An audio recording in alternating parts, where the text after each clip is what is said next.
Assalamualaikum warahmatullahi wabarakatuh. A'udzubillahi minasyaitonirrajim. Bismillahirrahmanirrahim. Kadzabat telah mendustakan sopo kaum Lutin, kaumnya Nabi Lut. Mendustakan al-mursalin pada orang-orang yang diutus. Maksudnya mendustakan kepada Nabi Lut. Kenapa kok ini maknanya al-mursalin, orang-orang yang diutus? Karena pada hakikinya mendustakan seorang utusan itu sama dengan mendustakan semua utusan. Karena utusan satu dengan yang lainnya sama-sama Allah yang mengutus, risalahnya juga Allah yang memberi. Maka kalau mendustakan seorang rasul sama dengan mendustakan para utusan. Ketika itu Kola berkata lahum kepada mereka kaum, sopo akhuhum saudara mereka, yaitu Lutun Nabi Lut. Ala tatakun, adakah tidak takut kalian kepada Allah? Pada waktu itu Nabi Lut berkata kepada kaumnya, nasihat kepada kaumnya, yang mana Nabi Lut ini masih ada hubungan persaudaraan dengan mereka kaum. Yaitu Nabi Lut berkata, apakah kalian tidak takut kepada Allah dengan menyembah kepadanya? Ya takutlah kalian kepada Allah. Ketahuilah ini sesungguhnya aku lakum untuk kalian iku rasulun, seorang utusan, aminun yang bisa dipercaya. Maka dari itu fattaku, maka takutlah kalian Allah pada Allah, wa atiun, dan taatlah kalian ni padaku. Ketahuilah bahwa saya ini adalah seorang utusan untuk kalian yang bisa dipercaya, membawa risalah Allah. Maka kalian takutlah kepada Allah dan taatlah kepadaku. Wa ma as'alukum, dan tidak minta aku kepada kalian, alaihi atas ma, menyampaikan risalah, min ajrin dari opah. Karena in ajri, ya tidak ada opahku, illa kecuali ala rabbil alamin, atas Tuhan alam semesta. Dan aku dalam menyampaikan risalah, aturan-aturan dari Allah, peraturan dari Allah, ini tidak minta opah kepada kalian. Karena opah saya yang menanggung, yang memberi adalah Allah, Tuhan alam semesta. Atatuna, adakah mendatangi kalian, adzukrona, pada laki-laki, artinya pada zuburnya orang-orang laki-laki, minal alamin, dari orang alam semesta. Watadharuna, dan meninggalkan kalian ma, pada apa-apa, kholako, yang telah menciptakan lakum untuk kalian, sopo robukum, Tuhan kalian, bayani min azwajikum, dari beberapa istri kalian. Maksudnya akbalihinna, dari kemaluannya mereka istri. Bal balik antum, kalian iku kaumun kaum, adun, yang melampaui batas semuanya, yang berbuat pelanggaran. Nabi Lut nasihat kepada kaumnya, yang memang pada waktu itu perilakunya kaumnya sangat menjijikkan, berbuat pelanggaran, melakukan homoseksual yang laki-laki, sedangkan yang perempuan lesbian, perempuan antar perempuan. Nabi Lut mengingatkan mereka, kalian ini bagaimana mendatangi zubur laki-laki dari orang alam semesta? Ini, kenapa kalian berbuat begitu? Menjimak zubur laki-laki, lubang zubur laki-laki dari orang alam semesta. Dan kalian meninggalkan, tidak mau menjimak kemaluan istri kalian sendiri, yang Allah hakikatnya menciptakan untuk kalian. Ini harusnya yang pas, yang pantas ya, menjimak istri, kemaluannya istri, bukan menjimak lubang zuburnya orang laki-laki. memang kalian ini adalah kaum-kaum yang melanggar, kaum yang melampaui batas. Nah ini, bagaimana kok kalian berbuat seperti itu? Qalu, berkata mereka kaumnya menjawab, la illam tantahi, niscaya jika tidak berhenti engkau Lut dari mengingkari kami, menyalah-nyalakan kami, ya Lutu he Lut, la takunanna, niscaya ada sungguh engkau iku minal mukhrajin, dari orang-orang yang diusir. Ternyata mereka kaum menanggapi dengan kebencian. Diingatkan, disadarkan, bukan mereka bersyukur, senang, tapi malah benci. Mereka marah. Mereka berkata, hei Lut, kalau kamu nggak mau berhenti dari nasihat kamu mengingkari saya, menyalah-nyalakan saya, ini amar ma'ruf kepada saya, kalau kamu nggak mau berhenti, oh nanti saya usir kamu. Keluar aja dari sini kamu, dari desa ini. Nggak usah bertempat di sini. Ini. Qala, berkata siapa Nabi Lut? Menjawab, ini sesungguhnya aku li amalikum, pada perbuatan kalian, iku minal qalin, dari orang-orang yang benci. Nabi Lut dengan tegas beliau menjawab, saya ini benci terhadap perbuatan kalian. Karena perbuatan kalian perbuatan yang sangat-sangat menjijikkan. Itu pelanggaran besar, itu dosa besar. Masya Allah. Laki-laki itu pasangannya dengan perempuan. Bukan laki-laki sama laki-laki. Perempuan sama perempuan. Ini perbuatan yang sangat menjijikkan. Akhirnya karena Deblek menangani kaumnya, bahkan puncaknya pada waktu itu Nabi Lut kedatangan tamu malaikat 12, dan ternyata menyerupai orang laki-laki yang tampan. Mereka juga nggak sungkan, langsung datang ke tempat rumahnya Nabi Lut, bahkan ingin mengerjari tamunya. Untung pada waktu itu malaikat Jibril memberikan motivasi kepada Nabi Lut, udah kamu nggak usah khawatir, mereka nggak akan bisa menyentuh kepada kami semuanya.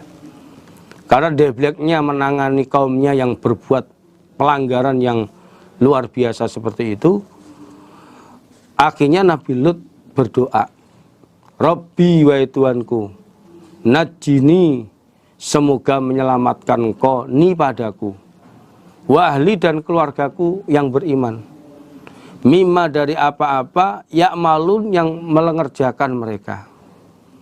Akhirnya Nabi Lut berdoa, ya Allah, selamatkanlah saya dan keluarga saya dari perbuatan jelek mereka. Karena waktu itu mereka mengancam akan menyiksa kepada Nabi Lut dan keluarganya. Akhirnya Nabi Lut berdoa, ya Allah, selamatkan saya dan keluarga saya dari perbuatan mereka yang jelek, ancaman-ancaman mereka itu. Akhirnya fanat jaina, maka menyelamatkan kami Allah. Allah mengabulkan doa Nabi Lut, pada Lut, wa ahlahu, dan keluarganya Lut, keluarga yang beriman, ajmain semuanya. Akhirnya Allah menyelamatkan Nabi Lut dan keluarga semuanya. Ila, kecuali ajuzan, nenek, istri tuanya Nabi Lut yang bernama Wa'ilah, fil ghabirin, di dalam orang-orang yang tertinggal di dalam siksaan. Ini. Kecuali yang tidak selamat adalah seorang nenek, istri tuanya Nabi Lut. Dia itu termasuk golongan orang-orang yang tertinggal, tertimpa siksaan. Pada waktu itu ceritanya, waktu fajar, Nabi Lut mengajak kepada orang iman dan keluarga yang iman, termasuk Wa'ilah waktu itu, untuk keluar dari desa Sadum waktu fajar. Karena Allah memberitahu nanti di waktu terbitnya matahari, waktu subuh terbitnya matahari, Allah akan menyiksa mereka semuanya. Pada saat keluar sudah dipesan oleh Nabi Lut. Nanti ketika kita keluar dari desa, kalau nanti di belakang ada suara kayak apapun, jangan menoleh ke belakang. Jangan sampai kalian menoleh ke belakang, terus berjalan ke depan. Jangan tingak-tinguk lihat di belakang. Ternyata istri Nabi Lut pada waktu itu saat keluar dari desa Sadum, mendengar suara-suara yang sangat mengerikan begitu, ternyata menoleh ke belakang.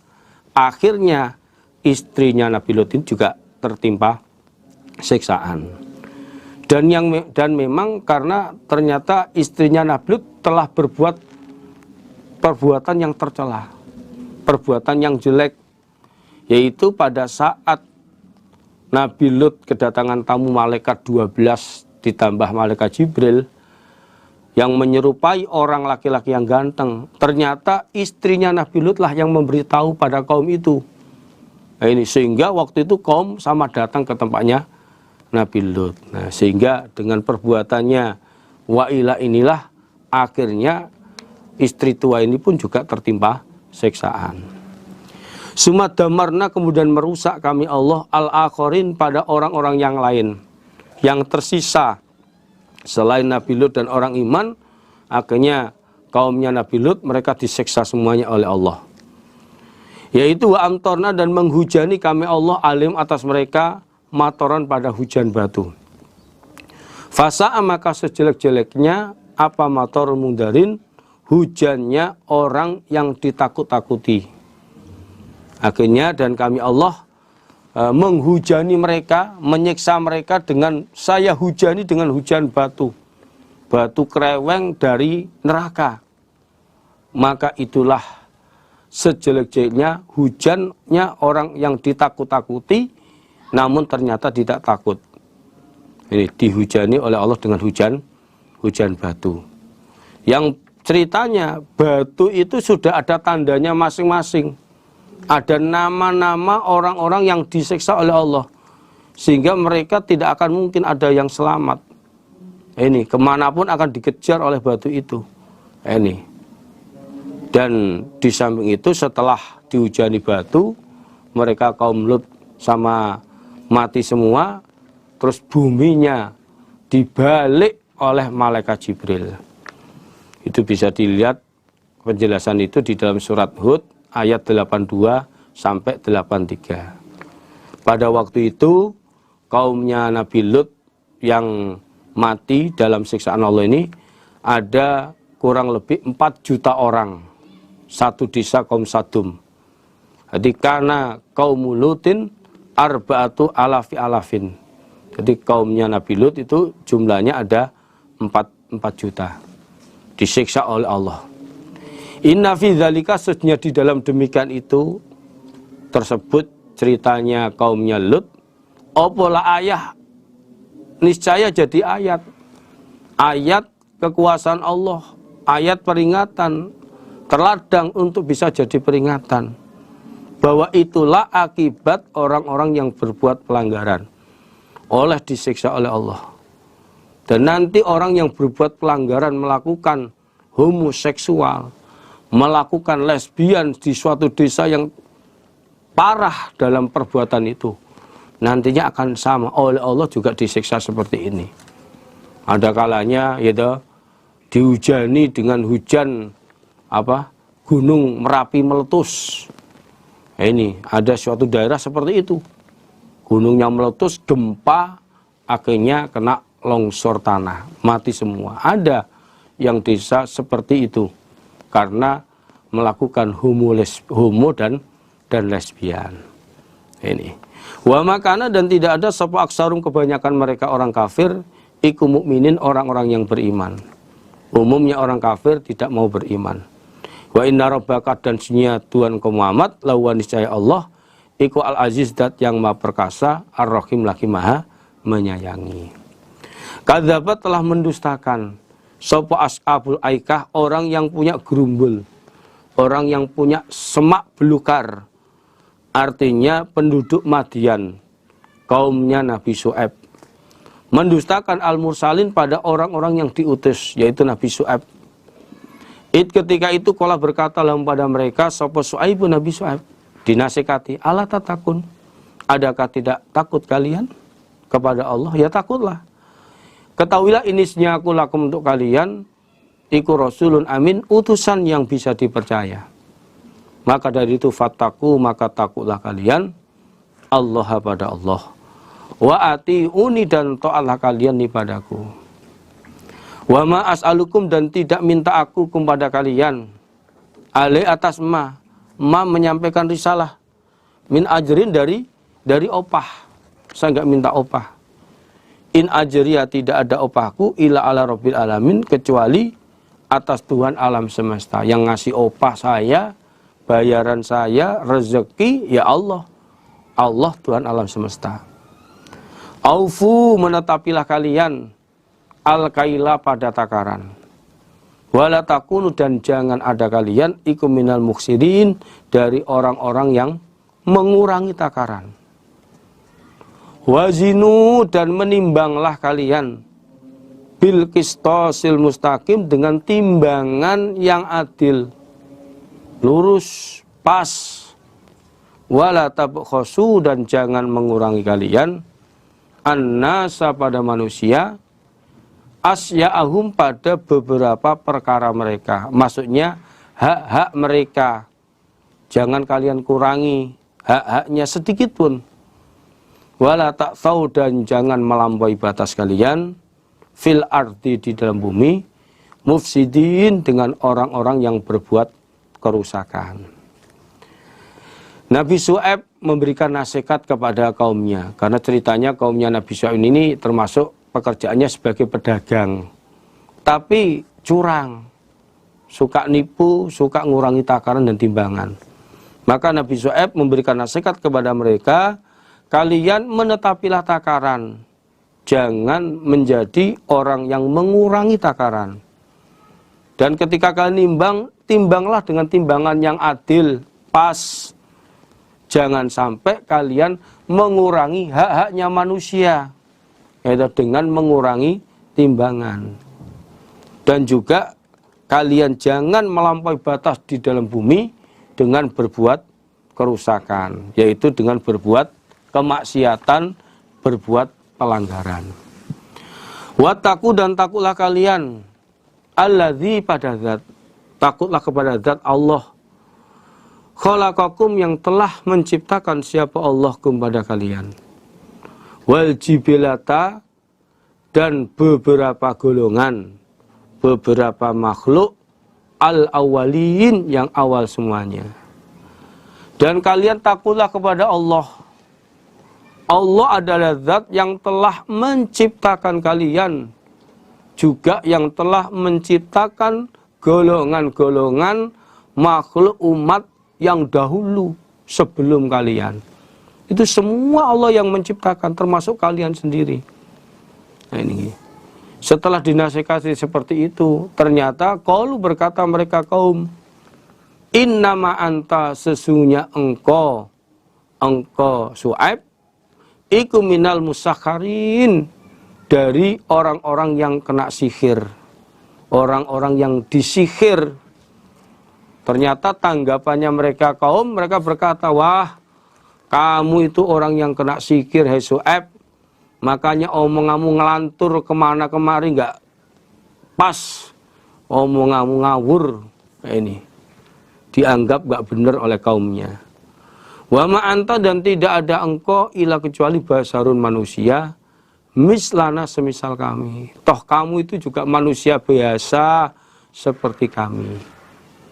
Wa in, dan sesungguhnya kelakuan, nadzunnuka, menyangka kami kepada engkaunya Syuaib, ikulah minal kadzibin, niscaya golongannya orang-orang yang berbohong. Bahkan kami menyangka, bahwa kami yakin bahwa kamu itu termasuk golongan orang-orang yang berbohong, ngaku-ngaku jadi utusan. Udah gini aja Syuaib, nggak usah banyak bicara kamu. Kalau kamu betul-betul utusan, saya yang salah, begini aja, faskito, maka menjatuhkanlah engkau alaina, atas kami, kisafan pada potongan siksaan maksudnya. Minas sama dari arah langit. In kunta jika ada engkau, iku minas sodikin dari golongan orang-orang yang jujur. Udah gini aja, kamu nggak usah banyak ngomong sekarang. Sekarang tunjukkan mana, jatuhkanlah potongan siksaan dari arah langit kepada kami. Kalau kamu orang yang jujur sebagai utusan atas kerasulan kamu. Ayo coba, kalau kamu yang benar, tidak usah banyak bicara lah. Sekarang tunjukkan, jatuhkanlah potongan siksaan dari arah langit kepada kami. Qala berkata siapa? Nabi Syuaib. Robbi adapun Tuhanku iku alamu lebih mengetahui. Bima dengan apa-apa tak malun yang mengamalkan kalian. Nabi Syuaib menjawab, Tuhanku lebih tahu terhadap apa yang kalian kerjakan. Nanti akan Allah yang membalasnya. Masalah kalian nanti disiksa atau tidak, sekarang itu urusan Allah, bukan urusan saya. Yang jelas Allah tahu betul apa yang kalian perbuat, dan pasti perbuatan kalian itu akan diberi pembalasan oleh Allah. Akhirnya fakadzabuh, maka mendustakan mereka pada Nabi Syuaib. Tetap mereka mendustakan pada Nabi Syuaib, gak percaya terhadap kerasulan Nabi Syuaib. Akhirnya fa'akhudhahum, maka mengambil pada mereka, menyiksa, menyambar pada mereka. Apa adzabu yaumidzullah, siksaannya hari naungan. Akhirnya mereka tertimpa siksaannya hari naungan. Artinya pada waktu ada naungan, mereka anggap itu hujan. Ternyata di dalamnya bukannya hujan, tapi siksaan berupa api dan petir.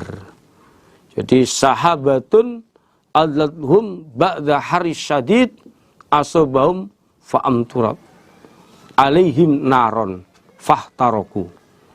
Jadi pada waktu itu setelah mereka mendustakan Nabi Syuaib, doa minta kepada Allah mereka disiksa, muncul awan datang kepada mereka yang waktu itu keadaan cuacanya sangat panas. Mereka kaum menganggap itu naungan yang akan menurunkan air hujan.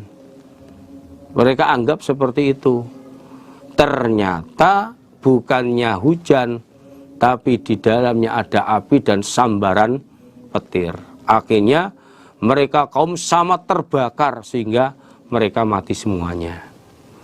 Innahu sesungguhnya siksaan iku kana ada apa siksaan iku adzaba yaumin azim, siksaan hari yang besar. Itulah siksaannya hari yang besar untuk mereka kaum atas perbuatan dusta mereka, ketidakimanannya mereka. Inna fi dzalika, di dalam demikian itu ceritanya kaumnya Nabi Syuaib. Opola ayah jadi ayat peringatan. Itulah akibat orang berdagang curang, diingatkan, tidak sadar, malah mendustakan utusannya, nantang perkara siksaan, akhirnya disiksa oleh Allah seperti akhirnya. Namun dengan cerita itu wa makana, dan tidak ada sopo aksarum, kebanyakan mereka orang kafir, iku mukminin, orang-orang yang beriman. Namun ternyata kebanyakan dari orang-orang kafir tidak mau beriman. Wa inna rabbaka, dan sesungguhnya Tuhan kau Muhammad, lawa niscaya Allah, iku al-aziz, dat yang maha perkasa, ar-rahim, lagi maha menyayangi. Allah itu maha perkasa, menyiksa mereka kaum, termasuk kaumnya Nabi Syuaib, ya mampu. Mereka semua disiksa, nggak ada yang selamat. Dan Allah juga mengasihi kepada orang-orang yang beriman. Wa innahu, dan sesungguhnya Al-Quran, iku latanzilu rabbil alamin, yang menurunkannya Allah Tuhan alam semesta. Orang Jawa mengatakan oleh nurunakini pangeran alam kabeh. Jadi Al-Quran itu adalah yang menurunkannya adalah Allah Tuhan alam semesta.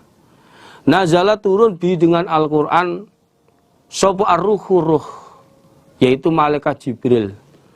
Al-Amin yang bisa dipercaya. Yang menurunkan kitab Al-Quran adalah malaikat Jibril, yang mana malaikat Jibril ini bisa dipercaya sehingga menyampaikan wahyu itu apa adanya kepada orang yang Allah sudah menentukannya, yaitu ala qalbika, yaitu ala qalbika, atas hatimu Muhammad. Jadi Allah menurunkan Quran lewat malaikat Jibril terhadap hati kamu Muhammad. Tujuannya apa? Litakuna, supaya ada engkau Muhammad iku minal mungdarin, dari orang-orang yang menakut-nakuti. Tujuannya dengan adanya kitab Al-Quran, wahyu Al-Quran ini, kamu tergolong seorang utusan, tergolong dari para utusan yang tugasnya menakut-nakuti kaumnya. Kalau mereka nggak iman akan tertimpa siksaan. Bilisanin, dengan bahasa Arabiyin, bahasa Arab, dengan bahasa Arab mubinin yang jelas. Adapun bahasanya Quran itu bahasa Arab yang jelas atau mubinin yang menjelaskan, yaitu menjelaskan tentang halal haram, dosa pahala, hak dan batal. Itu Al-Quran. Innahu wa innahu, dan sesungguhnya Al-Quran, artinya sesebutan Quran diturunkan kepada Nabi Muhammad. Iku lafi zuburil awalin, niscaya di dalam beberapa kitabnya orang-orang dahulu. Jadi Al-Quran disebutkan diturunkan kepada Nabi Muhammad. Jadi kitab Al-Quran itu diceritakan diturunkan kepada Nabi Muhammad. Itu sudah tertulis di dalam kitab-kitab orang-orang dahulu, yaitu di dalam kitab Taurat dan Injil. Jadi kitab Taurat, kitab Injil sudah ada penjelasan keterangan bahwa nanti utusan di akhir zaman Nabi Muhammad kitabnya adalah Al-Quran. Sudah dijelaskan seperti itu. Awalam yakun, adakah tidak ada, lahum, bagi mereka orang kafir Mekah, iku ayatan, menjadi ayat, tanda untuk beriman. Opo ayak lamau, apabila mengetahui, hu pada Al-Quran, sopo ulama Bani Israel, ulama-ulamanya orang-orang Bani Israel. Apa belum cukup menjadi tanda bagi orang-orang kafir Mekah untuk beriman kepada Al-Quran, yaitu tandanya bahwa ulama-ulama Bani Israel mereka mengakui terhadap kebenaran Al-Quran betul-betul wahyu dari Allah, sehingga dengan pengakuan kebenaran yang dinyatakan oleh orang-orang Bani Israel, para ulamanya, itu apa belum cukup agar mereka orang-orang kafir Mekah menyatakan iman. Sebagaimana Abdullah bin Salam dan teman-temannya, mereka menyatakan iman terhadap Nabi Muhammad dan Al-Quran. Karena mereka tahu betul di dalam kitab mereka, kitab Taurat, ternyata juga diceritakan bahwa Al-Quran nanti akan dibawa oleh utusan di akhir zaman, yaitu Rasulullah Shallallahu Alaihi Wasallam. Walau nazalna, dan seandainya menurunkan kami Allah hu pada Al-Quran ala ba'dil a'jamin, atas sebagian orang-orang a'jam, yaitu orang-orang selain Arab. Umpama kami Allah menurunkan Al-Quran kepada sebagian orang-orang a'jam, bukan orang Arab. Faqara'ahu, maka membaca siapa orang a'jam atau membacakan siapa orang a'jam hu pada Al-Quran, alaihim, atas mereka orang-orang kafir Mekah, maka tidak ada mereka orang kafir Mekah bihi, dengan Al-Quran, iku mukminin, orang-orang yang beriman. Lalu orang A'jam itu membacakan kitab Al-Quran kepada mereka orang-orang kafir Mekah. Maka tetap mereka orang-orang kafir Mekah tidak percaya kepada kitab Al-Quran. Utusannya siapa saja, karena mereka dicap kafir, maka walaupun utusannya dari orang A'jam, mereka ya tetap nggak akan percaya dengan kitab Al-Quran. Kadzalika, demikian itulah sifat mendustakan kepada utusan, karakter mendustakan kepada utusan yang dilakukan oleh orang-orang kafir Mekah terhadap Nabi Muhammad Rasulullah Sallallahu Alaihi Wasallam dan kitab Al-Quran.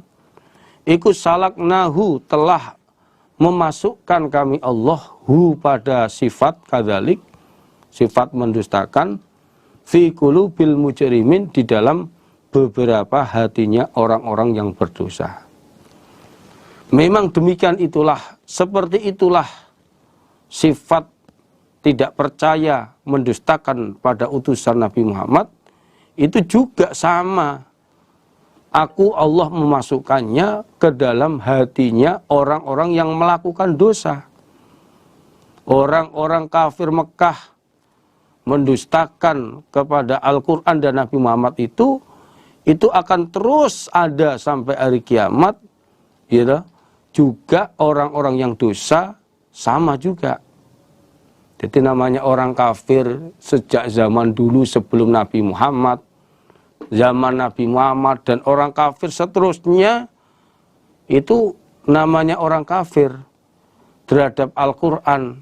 Tetap mereka nggak akan percaya. Karena memang dalam hatinya Allah sudah memasukkan sifat membendustakan, tidak percaya terhadap Al-Quran tersebut. La yu'minun, tidak beriman mereka orang-orang kafir Mekah dengan Al-Quran, hatta yarau, sehingga melihat mereka al-adzab, pada siksaan, al-alim, yang menyakitkan.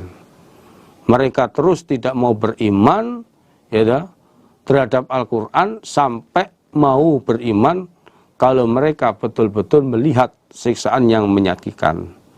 Siksaan yang menyakitkan. Fayatihim, maka datang apa siksaan him pada mereka, bautatan, dengan tiba-tiba. Siksaan itu datang kepada mereka dengan tiba-tiba, tanpa ada pemberitahuan sebelumnya.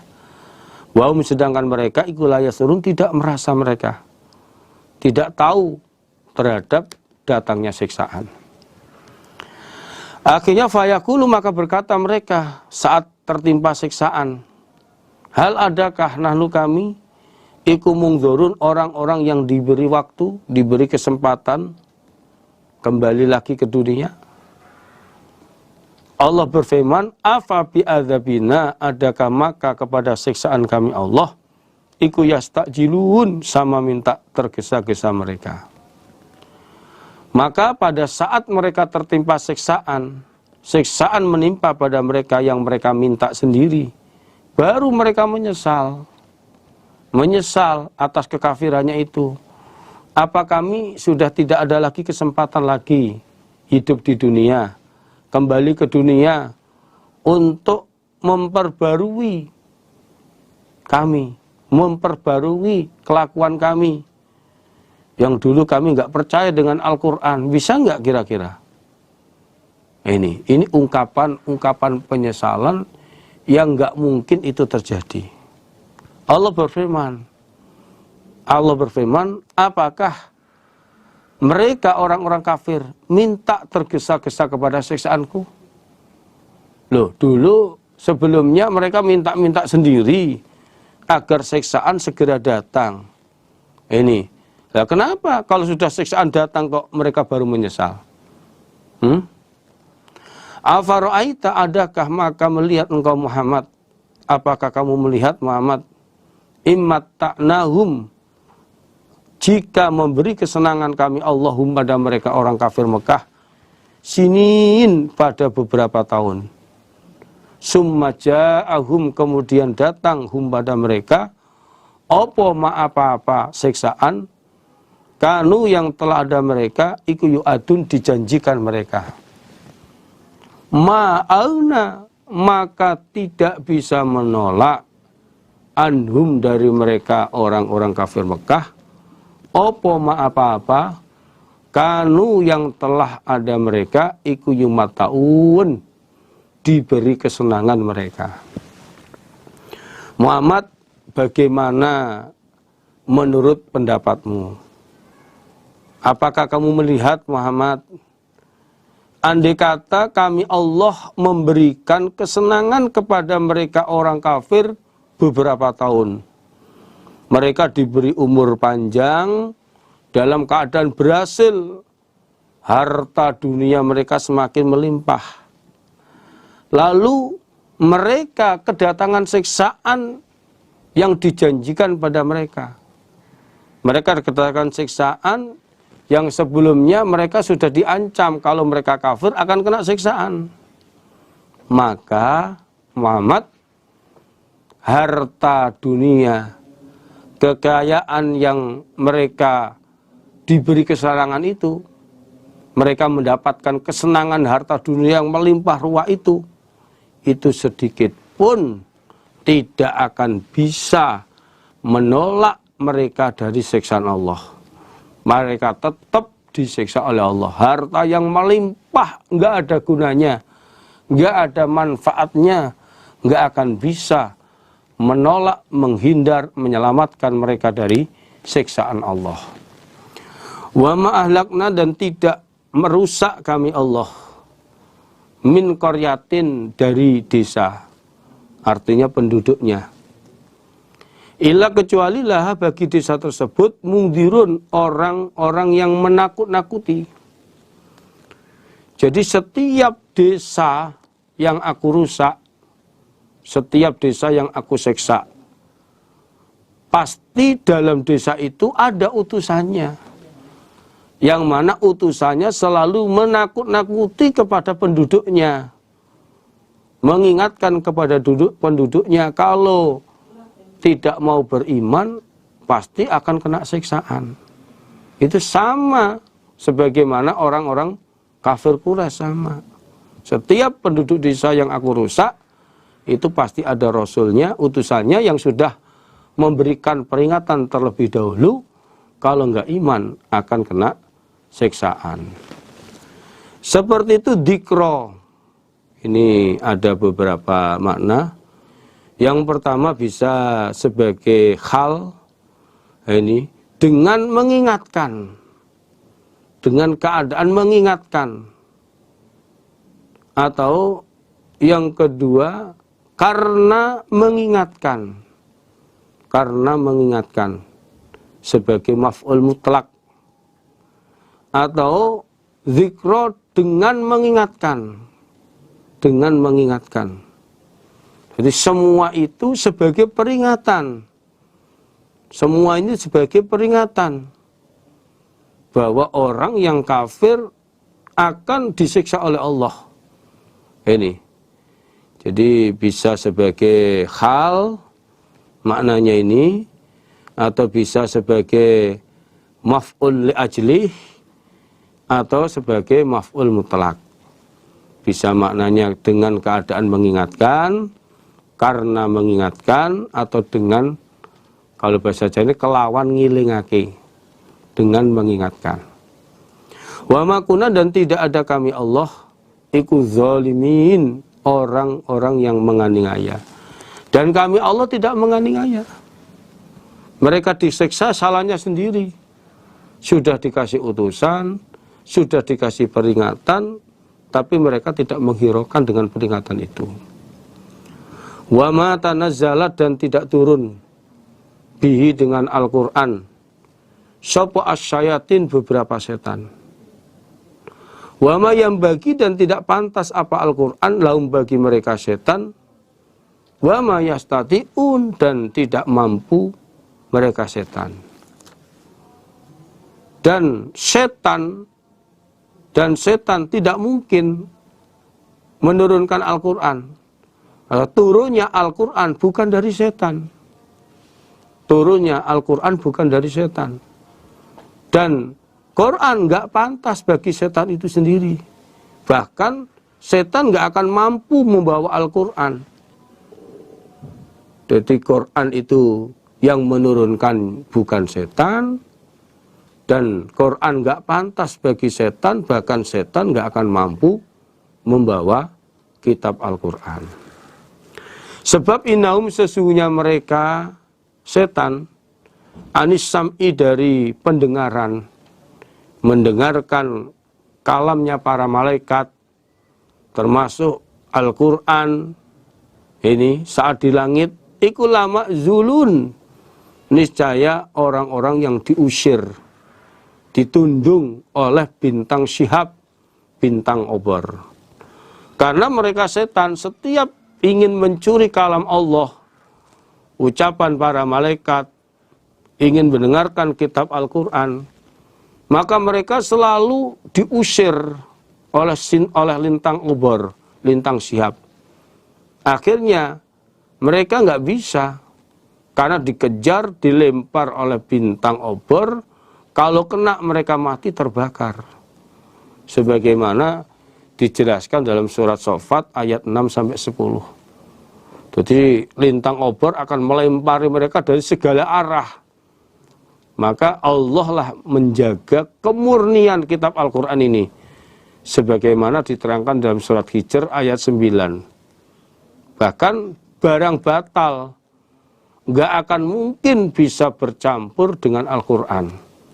Sebagaimana diterangkan dalam surat Fusilat ayat 40-42. Jadi memang Al-Quran ini Allah menjaga kemurnian Al-Quran. Maka nggak akan ada campuran-campuran dari setan. Maka dari itu fala tad'u, maka jangan menyembah engkau Muhammad ma Allah bersama Allah ilahan akhar, pada Tuhan yang lain. Fatakuna, maka akan ada engkau iku minal mu'adzabin, dari golongan orang-orang yang disiksa. Maka dari itu Muhammad, janganlah engkau menyembah Tuhan yang lain bersama Allah.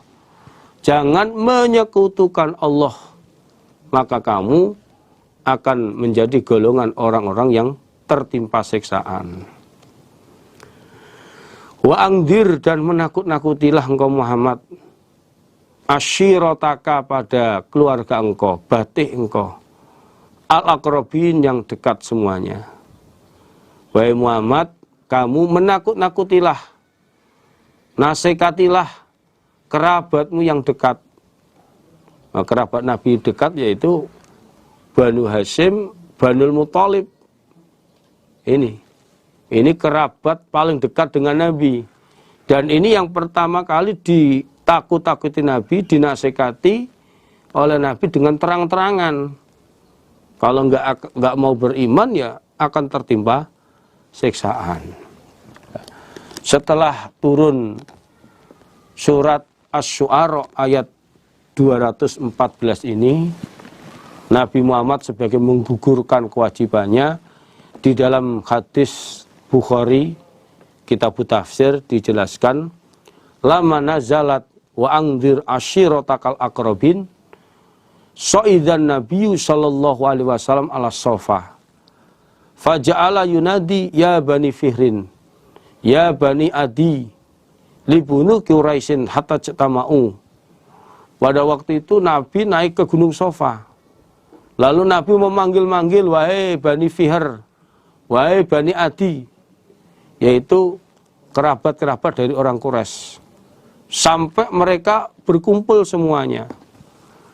Faja'ala rajul idza lam yastati ayyakhruja arsala rasulan liyanzura ma huwa. Ketika ada seorang laki-laki yang termasuk kerabat dari Rasulullah, ternyata nggak mampu datang, maka dia nggak mampu keluar, maka dia ngutus seorang utusan untuk melihat kabar itu, kabarnya apa, kabar apa yang ada, yang akan muncul. Waktu itu faja'a Abu Lahabin wa Quraisy. Waktu itu Abu Lahab, orang-orang Quraisy, keluarganya ikut kumpul. Faqala ara'aitakum law akbartukum anna khailan bil wadi turitu an tughira alaikum akuntum musaddiqi.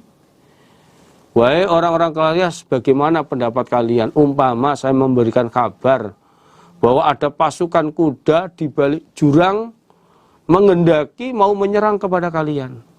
Apakah kalian percaya kepada saya? Qalu na'am ma jarrabna 'alaika illa siddiqon. Ini, saya percaya karena kamu sudah saya bergelar sebagai orang yang jujur. Saya percaya.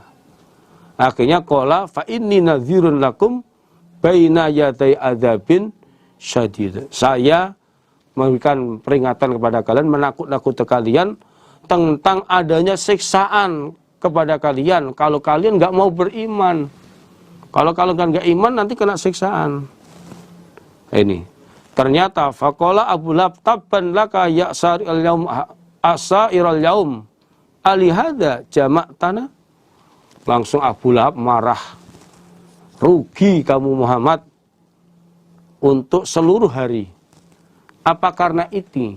Apa karena ini tujuan kamu mengumpulkan kepada kami semuanya? Akhirnya fanazalat tabbat yada abi lahabi wa tab ma aghna anhu maluhu wa ma kasab. Akhirnya karena ucapannya Abu Lahab inilah turunlah surat Al-Lahab. Ini. Jadi untuk menggugurkan kewajiban Rasulullah Shallallahu Alaihi Wasallam, pertama kali yang beliau amar ma'rufi, beliau ingatkan adalah keluarganya. Bahkan dalam hadis yang lain juga sama-sama dalam hadis Bukhari, secara golongan Nabi juga mengingatkan, secara individu Nabi juga mengingatkan.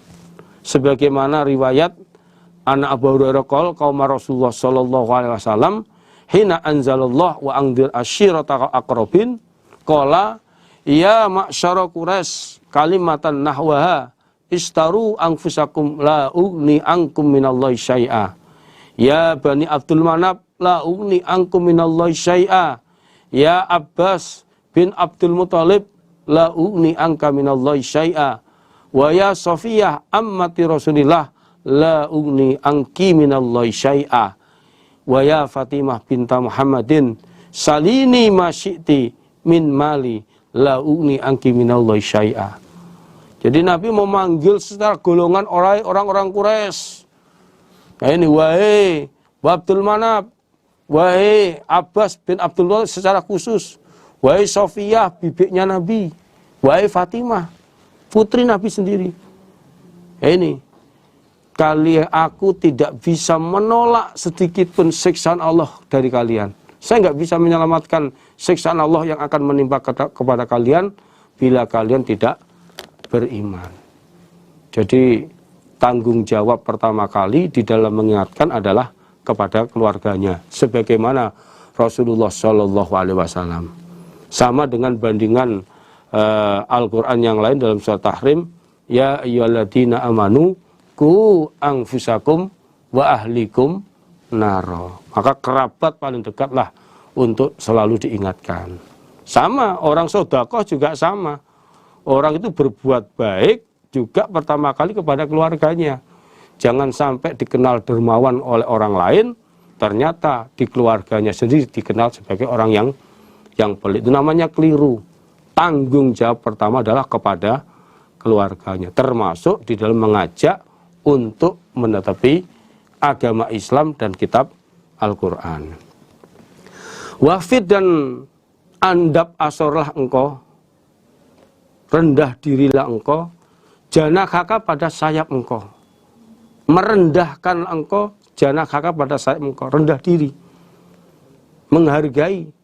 Liman kepada orang, ittaba'aka yang mengikuti siapa orang kepada engkau, bayani minal mu'minin dari orang-orang iman. Jadi orang-orang iman yang mengikuti kepada kamu, mereka hormatilah. Kamu rendah dirilah kepada mereka, menghargailah kepada mereka. Nah ini. Walaupun miskin, ya bukan tergolong orang kaya raya, ya kamu rendah dirilah pada mereka, hargailah mereka. Fa'in asauka, maka jika menentang mereka, kembali pada wa'angdir asyirotaka, menentang mereka keluarga kepada engkau Muhammad, mereka menolak terhadap ajakan kamu Muhammad, fakul maka berkatalah engkau, ini sesungguhnya aku bariun, orang yang cuci tangan tidak ikut-ikut bertanggung jawab mimma dari apa-apa tak malun yang mengamalkan kalian. Kalau ternyata sudah diingatkan, dinasihati, ternyata mereka menentang kepada kamu Muhammad, tidak menghiraukan nasihat kamu, mereka nggak mau iman, maka katakanlah, saya ini orang yang cuci tangan, tidak bertanggung jawab terhadap apa yang kalian kerjakan. Saya sudah gugur kewajiban, saya tidak kena dosa, saya tidak dayus, karena saya sudah menyampaikan. Lah, ayat ini tidak mansuh. Tidak mansuh. Memang kewajiban Nabi Muhammad menyampaikan risalah Allah, menyampaikan. Nah, ini. Wa tawakal, dan pasrahlah engkau Muhammad alal aziz, atas Allah zat yang maha perkasa, ar-rahim lagi maha menyayangi.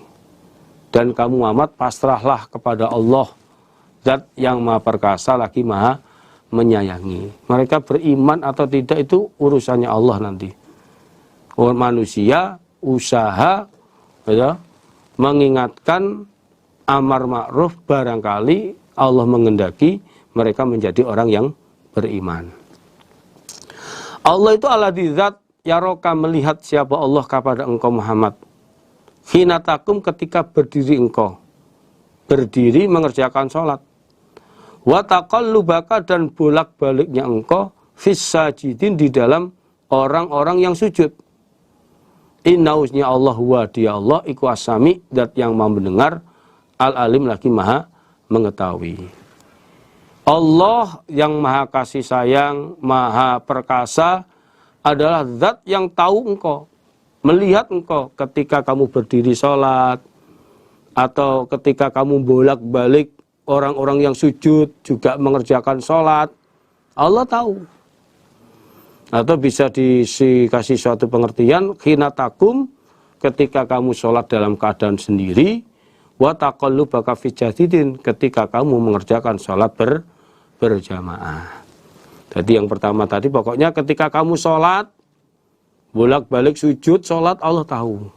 Atau ketika kamu sholat sendiri dan sholat berjamaah, Allah pun juga tahu. Allah mengetahui. Nah ini. Dan Allah itu maha mendengar, lagi maha mengetahui. Hal unabikum, adakah menceritakan aku kepada kalian, alaman atas orang, tanazzalu yang turun, sopo asyayatin, beberapa setan. Yaitu tanazzalu, turun siapa setan, turun atau datang siapa setan, ala kulli afakin, atas setiap orang yang banyak dustanya, asim lagi banyak dosanya. Setiap orang yang banyak dustanya, bohongnya, asim lagi banyak dosanya. Yulkuna, sama menjatuhkan mereka setan, membisiki, as-sam'a, pada pendengaran, wa aktsaruhum, dan kebanyakan mereka setan, iku kadzibun, orang-orang yang bohong, orang-orang yang dusta. Apakah kalian mau saya ceritakan tentang orang yang didatangi oleh setan, atau orang yang ketempatan setan, yang mana setan itu datang kepada setiap orang-orang yang banyak bohongnya, yaitu para dukun badai, paranormal. Ini para dukun-dukun ini didatangi oleh setan, lagi banyak dosanya. Jadi umpama benarnya 1, dustanya 99. Ini mau nggak kamu saya ceritakan terhadap orang yang ditempati atau didatangi oleh setan, yaitu setan itu datang pada setiap orang yang banyak bohongnya, lagi banyak perbuatan dosanya. Para dukun ini, dukun tebak, yang katanya tahu kejadian sesuatu yang akan datang. Ini setan itu membisiki pendengaran, membisikkan pendengaran kepada kekasihnya, pada dukun-dukun tersebut. Dan kebanyakan mereka setan orang-orang yang bohong, Artinya apa? Yang dibisikkan itu lebih banyak bohongnya. Satu benar dicampur dengan 100 kebohongan. Ini setan memang seperti itu. Mencuri kalam Allah yang benar cuma satu, tapi dicampur aduk dengan 99 kebohongan. 100 yang benar cuma satu. Inilah perbuatannya setan. Sehingga memang kadang-kadang ucapan tebakan dukun badai kadang-kadang benar. Berarti itu bertepatan saat yang didengar oleh dukun dari setan itu benar. Tapi kenyataannya lebih banyak tidak benarnya daripada benarnya.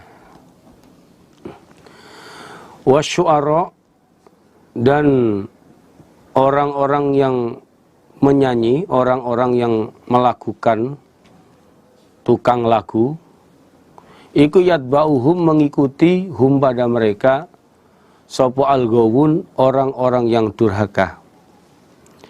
Dan orang yang menyanyikan lagu-lagu, para pengikut mereka, para idola mereka, umumnya adalah orang-orang yang durhaka, orang-orang yang jelek, orang-orang yang suka minum arak. Itu umumnya para pengikut orang-orang yang mengidolakan terhadap penyanyi. Dari ayat ini menegaskan bahwa orang yang menyanyi,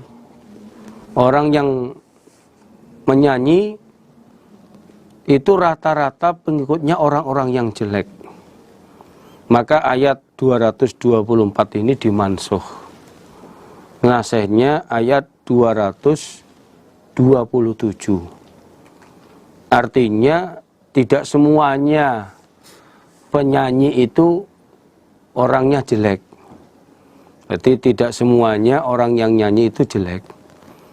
Jadi karena ayat ini para penyanyi itu pengikutnya yang ngikuti adalah orang-orang yang durhaka, orang-orang yang jelek.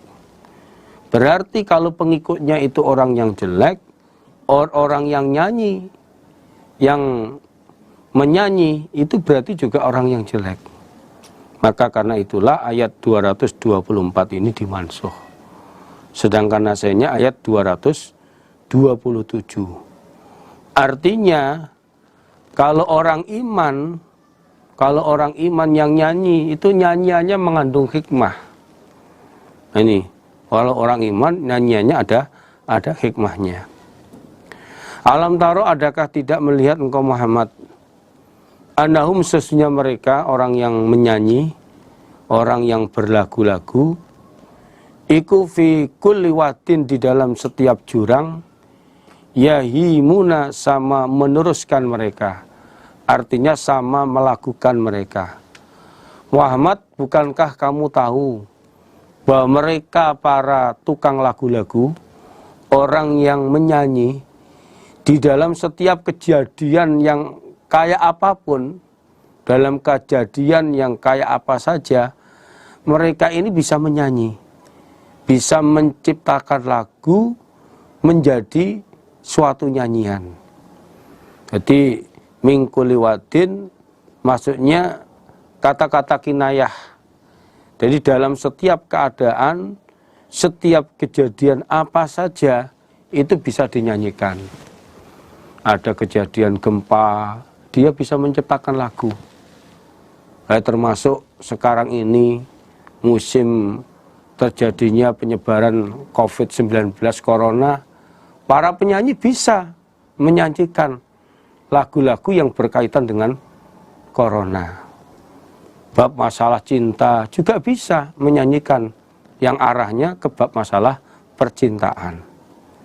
Ini wa annahum, dan sesungguhnya mereka orang yang menyanyi, iku yakuluna, sama berkata mereka, sama melakukan mereka atau menciptakan lagu mereka, ma pada apa-apa layaf alun, yang tidak bisa mengerjakan mereka. Lah, umumnya orang yang menyanyi biasanya saat mereka bernyanyi, saat menciptakan lagu, itu mereka nggak bisa mengakukannya. Mereka berbohong, nyanyiannya itu nggak sesuai dengan keadaan mereka dirinya sendiri. Ini banyak bohongnya.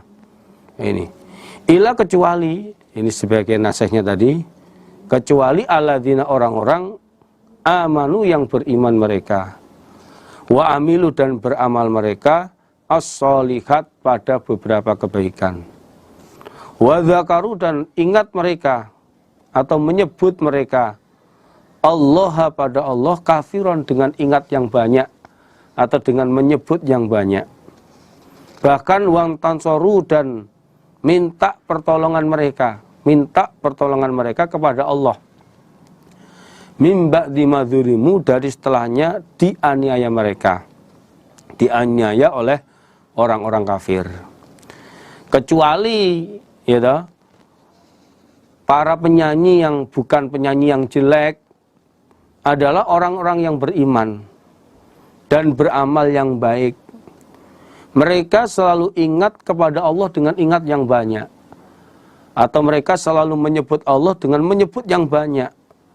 Dengan menyanyi itu tidak menyibukkan dirinya lupa dari ingat kepada Allah.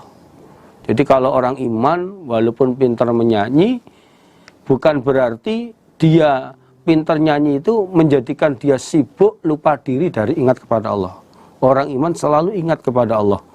Bahkan nyanyiannya ini, di dalam nyanyiannya selalu tersirat hikmah-hikmah. Ini hikmah-hikmah yang bermanfaat untuk orang lain. Dan bahkan mereka minta pertolongan kepada Allah. Minta pertolongan kepada Allah dengan lewat lagunya. Setelah mereka teraniaya oleh orang-orang kafir. Termasuk zaman dulu orang iman yang pintar menyanyi, sahabat Rasulullah Shallallahu Alaihi Wasallam, termasuk Hasan bin Thabit, Abdullah ibnu Rawahah, Ka'ab bin Malik, kemudian Amir ibnu Aqwa, itu termasuk para pelaku yang luar biasa. Bahkan pada saat peperangan, ya toh, mereka menyanyi untuk membuat emosinya orang-orang kafir, sehingga di dalam peperangan bisa membubarkan taktik siasat dari mereka orang-orang kafir. Jadi kalau nyanyi yang mengandung hikmah tidak apa-apa. Rasulullah Shallallahu Alaihi Wasallam di dalam hadis Bukhari beliau menyabdakan bahwa inna minas syi'ri hikmatan. Sesungguhnya di dalam nyanyian itu juga ada hikmahnya, ada mengandung manfaatnya. Ini termasuk saat perang Quraidah, ini Rasulullah Shallallahu Alaihi Wasallam bersabda kepada Hasan bin Thabit. Ini beliau mengatakan, uhju al musyrikin fa inna Jibril ma'ak. Wahai Hasan, seranglah orang-orang musyrik dengan nyanyiamu, dengan lagumu. Ini agar mereka orang musyrik itu panas, agar konsentrasinya bubar, sehingga mereka dalam taktik peperangannya ini hilang. Karena malaikat Jibril akan selalu menyertai kepada kamu. Malaikat Jibril akan selalu memberikan pertolongan kepada kamu. Termasuk pada saat perang Khaybar, sahabat Nabi Amir ibnu Aqwa juga begitu. Ini beliau juga menyanyi yang bisa membuat tenangnya para pasukannya Nabi, membuat tenangnya, semangatnya pasukan Nabi. Sehingga waktu perang Khaybar ini Allah paring pertolongan. Bahkan orang Yahudi yang waktu itu diserang tanpa perlawanan. Ini tanpa perlawanan. Ini termasuk salah satunya bahwa orang iman, nyanyiannya orang iman itu menjadi hikmah. Jadi kalau untuk orang iman tidak masalah karena hikmah. Tapi umumnya memang tidak bisa dipungkiri, para penyanyi umumnya dalam nyanyiannya itu nggak sesuai dengan fakta hidupnya dia sehari-hari. Lebih banyak bohongnya. Dan banyak penggemarnya, ya rata-rata ya orang-orang yang jelek rata-rata begitu. Tapi kalau orang iman tidak seperti itu. Wa sayalamu dan akan mengetahui sapa alladzina orang-orang zalamu yang menganiaya mereka. ayyamun qalabin, manakah tempat kembali yang qalibun akan kembali mereka. Orang-orang yang menganiaya, orang-orang zalim, orang kafir, orang musyrik, mereka akan tahu tempat kembalinya mereka itu kemana. Mereka akan tahu. Jawabnya, tempat kembalinya mereka adalah ke dalam neraka. Ibnu Abbas beliau mengatakan, yang qalibun ila jahannam wa bi'sal masir.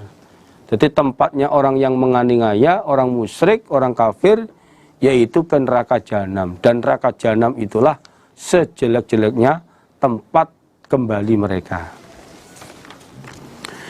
Bismillahirrahmanirrahim. Alhamdulillah, surat Asy-Syu'ara khatam. Nah, kita lanjutkan surat An-Naml.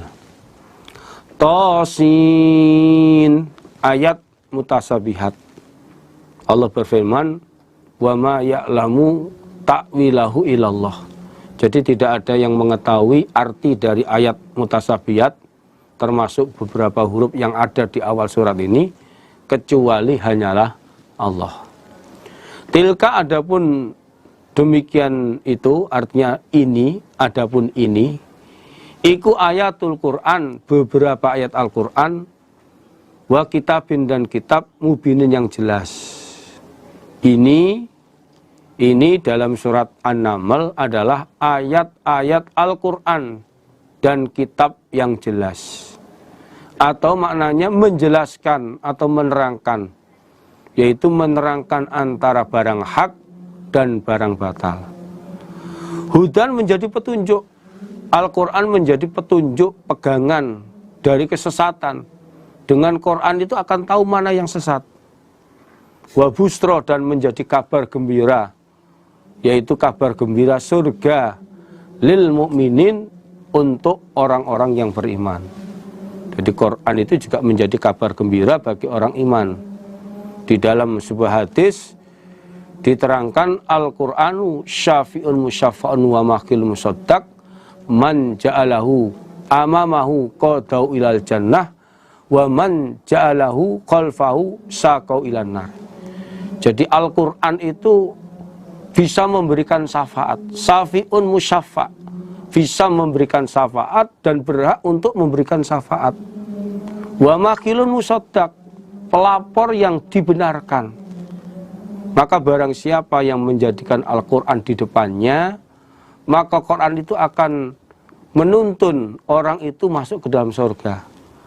Tetapi barang siapa yang menjadikan Al-Quran di belakangnya, maka Al-Quran itu menggiring, memaksa orang itu masuk ke dalam neraka. Orang iman adalah alladzina, orang-orang yuqimuna, yang sama menetapi mereka as-sholat, pada sholat. Dalam sholatnya bisa tertib, tepat waktu. Wa yu'tuna, dan mendatangkan mereka az-zakat, pada zakat. Hartanya kalau sudah nisab untuk zakat, ya mereka mengeluarkannya. Wahum, dan mereka bil akhirah, dengan akhirat. Akhirat tentang hari kebangkitan, tentang hari kiamat, berkumpul di padang mahsyar, tentang surga neraka. Hum, mereka iku yukinun, sama yakin mereka. Ini, dan mereka sangat meyakini terhadap adanya akhirat, bahwa hari kebangkitan nanti suatu saat akan terjadi. Kumpul di padang mahsyar, surga neraka, yakin. Yakin itu ada al-imanu kulluh, iman secara keseluruhan, tidak ada keraguan di dalamnya. Itulah orang-orang iman. Sebaliknya, inaladina, sesungguhnya orang-orang la yu'minun, yang tidak beriman mereka bil akhirah, dengan akhirat, tidak percaya dengan adanya akhirat. Iku zayyanna, menghias-hiasi kami Allah, lahum, kepada mereka, a'malahum, pada beberapa amalan mereka. Amal mereka yang jelek oleh Allah dihias-hiasi, sehingga menganggap amal itu baik dan benar. Akhirnya fahum, maka mereka iku ya'mahun, sama bingung mereka, bingung di dalam kesesatannya. Tidak bisa membedakan mana yang benar, mana yang salah. Tidak bisa membedakan mana yang baik, mana yang jelek.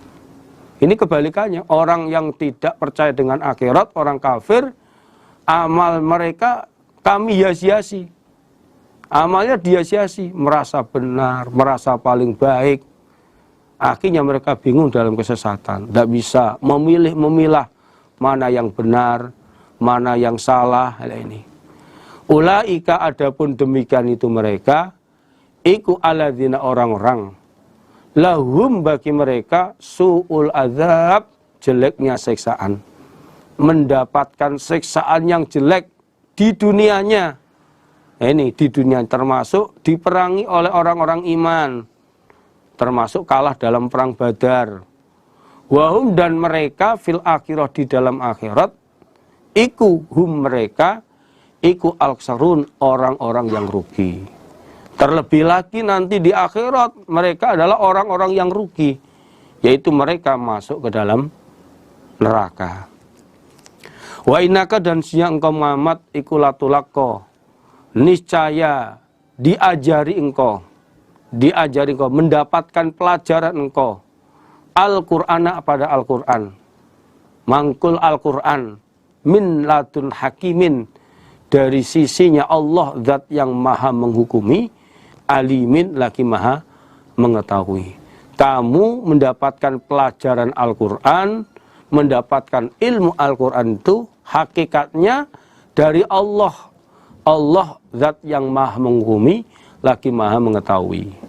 Adapun pelantarannya lewat malaikat Jibril. Ketika itu Qala berkata, artinya uzkur Qala, dan ceritakan Muhammad ketika itu Qala berkata sapa Musa, Nabi Musa, li ahlihi pada istrinya Nabi Musa, keluarganya Nabi Musa, maksudnya istrinya Nabi Musa. Ini sesungguhnya aku iku anas tu melihat aku naron pada api. Saatikum akan datang aku kepada kalian minha dari api tersebut. Bikhobarin dengan membawa kabar jalan. Karena waktu itu dalam perjalanan Nabi Musa tersesat jalannya. Au atikum atau datang aku kepada kalian bisyabin dengan membawa obor, membawa api yang nyala, kobasin yang menyala. La'alakum agar kalian ikut tastolun mengambil hangat kalian. Karena ternyata waktu itu keadaannya sangat-sangat dingin, sangat-sangat dingin. Dan Muhammad ceritakanlah kepada mereka orang-orang kafir Quraisy, kepada umat kamu. Ketika itu Nabi Musa berkata kepada istrinya. Ini ceritanya Nabi Musa pulang kampung. Setelah dalam cerita yang panjang, Nabi Musa dalam pelarian karena membunuh orang Kipeti waktu umur 30 tahun sampai ke Madian. Di sanalah ketemu Nabi Syu'aib. Singkat ceritanya senang sama anaknya Nabi Syu'aib. Waktu itu anaknya ada 2, kakak beradik. Ternyata Nabi Musa senang kepada adiknya. Ini anak dari Nabi Syu'aib. Kemudian di sana sebagai mas kawinnya Nabi Musa bekerja di tempatnya Nabi Syu'aib mengembalakan kambing selama 10 tahun. Sampai akhirnya mempersunting putri dari Nabi Syu'aib. Setelah menikah, waktu itu Nabi Musa ingin pulang kampung. Dari Madian pulang kampung ke negara Mesir. Nah, ternyata di dalam perjalanan keadaan gelap, Nabi Musa juga tersesat dan juga dalam keadaan dingin. Makanya waktu itu Nabi Musa berkata kepada istrinya yang bernama Sofuron. Nah, ini.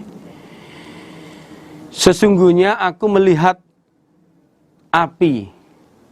Saya melihat ada api di atas gunung sana. Maka dari itu, kamu, wahai istriku, tunggulah di sini.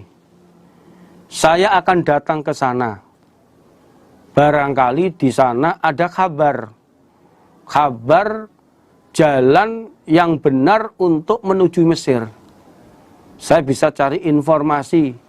Karena adanya api berarti di sana ada seseorang yang bisa ditanya.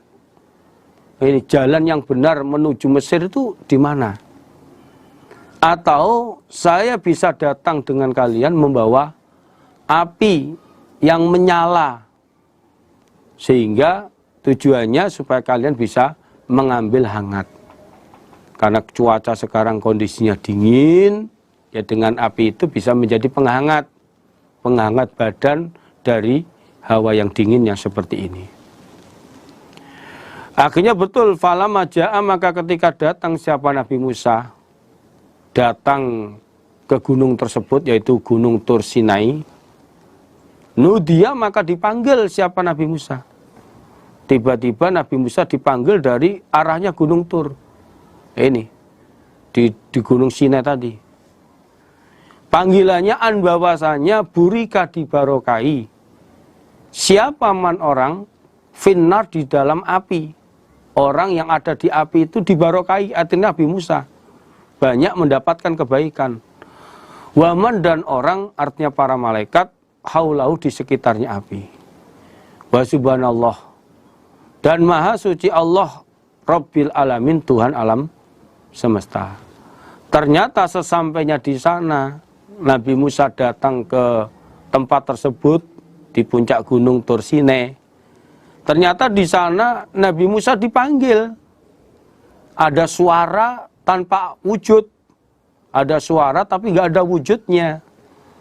Yang isi panggilan itu bahwasanya orang yang ada di api, orang yang ada di api datang ke tempat api itu dibarokai, mendapatkan barokah, mendapatkan banyak kebaikan. Dan juga orang yang ada di sekitarnya, yaitu para malaikat. Maha suci Allah, Tuhan alam semesta. Ya Musa, he Musa, innahu senya kelakuan, anak aku iku Allah, Al-Aziz, dat yang maha mulia, perkasa. Maksudnya, Al-Hakim lagi maha menghukumi. Dan dalam suara itu memanggil Nabi Musa, he Musa, ketahuilah bahwa aku adalah Allah, Tuhan yang maha perkasa, lagi maha menghukumi. Wa alki, dan menjatuhkanlah kamu, asoka, pada tongkat kamu. Waktu itu Nabi Musa memegang tongkat. Juga dikatakan, jatuhkan tongkat kamu itu. Tongkat yang kamu pegang itu. Nah ini. Akhirnya waktu itu tongkat tersebut dijatuhkanlah oleh Nabi Musa. Ternyata falamma ro'a, maka ketika melihat siapa Nabi Musa pada tongkat, tahtazu, bergerak-gerak apa tongkat. Ka'annaha, seakan-akan tongkat, ikut janu, ular besar. Tiba-tiba, nah ini setelah tongkat itu dijatuhkan, Nabi Musa melihat tongkatnya itu bergerak-gerak, berubah menjadi ular besar. Akhirnya wala, maka berpaling siapa Nabi Musa, berpaling lari, mudbiron, dengan membelakangi. Walam yu'aqib, dan tidak kembali siapa Nabi Musa, tidak noleh ke belakang. Melihat ular besar, Nabi Musa lari karena ketakutan. Langsung lari ke belakang karena ketakutan dan tidak kembali lagi. Lalu oleh Allah dipanggil lagi, ya Musa, hei Musa, la takhaf, jangan takut kamu. Kenapa kamu takut? Ini sesungguhnya aku, iku la yakhafu, tidak akan khawatir, ladaya, di sisiku, sopo al-mursalun, orang-orang yang ditutus. Musa, kamu gak usah takut bahwa utusan yang ada di sisiku itu tidak akan takut. Jangan khawatir. Itu mukjizat. Dengan adanya tongkat ini aku angkat sebagai utusan. Maka utusan yang ada di sebelah saya tidak akan takut. Ila, kecuali, akan tetapi, man orang, zolama, yang menganiaya siapa orang. Kecuali yang takut ya orang yang menganiaya. Ya waktu itu memang Nabi Musa pernah berbuat penganiayaan, yaitu membunuh orang Kipti ini. Namun dengan adanya kamu jadi utusan, maka maka tidak takut lagi. Karena apa? Summa badala, kemudian mengganti sapa Allah husnan pada kebaikan, ba'da su'in setelah perbuatan jelek, setelah kejelekan. Fa ini maka sesungguhnya aku iku ghafurun maha pengampun, rahimun lagi maha menyayangi. Jadi kecuali yang takut adalah orang yang menganiaya karena perbuatan dosanya. Termasuk Nabi Musa pernah melanggar, berbuat aniaya, membunuh orang Kibti. Namun setelah melanggar ini kemudian mau mengganti kejelekan yang telah dikerjakan dengan perbuatan baik, mau bertobat, maka aku maha mengampuni lagi maha menyayangi. Maka dengan tobat itu aku mengampuni. Maka rasa takut yang ada dalam diri kamu aku hilangkan karena kamu menganiaya tapi mau bertobat, aku mengampuninya. Wa adkhil, dan memasukkanlah kamu yadaka pada tanganmu, artinya telapak tanganmu yang sebelah kanan, fi jaibika, di dalam kerah bajumu, yaitu ketiak yang sebelah kiri. Masukkanlah lewat kerah bajumu ke dalam ketiak kamu yang sebelah kiri. Takhruj, maka akan keluar apa tangan kanan tadi, baydho'a, dengan keadaan putih, min ghairi su', dari selain jelek, tidak jelek, putih bersinar, bukan karena penyakit belang. Itu semua fitisi ayatin di dalam 9 beberapa ayat mukjizat ila Fir'aun, pada Raja Fir'aun, wa qaumihi, dan kaumnya Fir'aun. Sebab innahum, sesungguhnya mereka Fir'aun, iku kanu, ada mereka, ono iku kauman kaum, fasikin, yang fasik semuanya, yaitu khorijina minat ta'ah, kaum yang tidak bisa taat, aniaya, banyak pelanggaran. Dan kamu wahai Musa, masukkanlah telapak tangan kamu yang kanan ke dalam kerah bajumu. Masukkan ke dalam kerah bajumu, ke dalam ketiak kamu yang sebelah kiri. Lalu cabutlah tangan kamu. Nanti tangan kamu akan keluar, berubah menjadi putih, bersinar terang benderang, tidak jelek. Artinya terang benderang, tidak menyilaukan mata, dan itu bukan karena penyakit belang. Dan itu termasuk salah satu 9 ayat mukjizat bagi kamu. Ayat mukjizat yang sebagai kebenaran kamu sebagai Rasul, untuk kamu bawa kepada Raja Fir'aun dan kaumnya.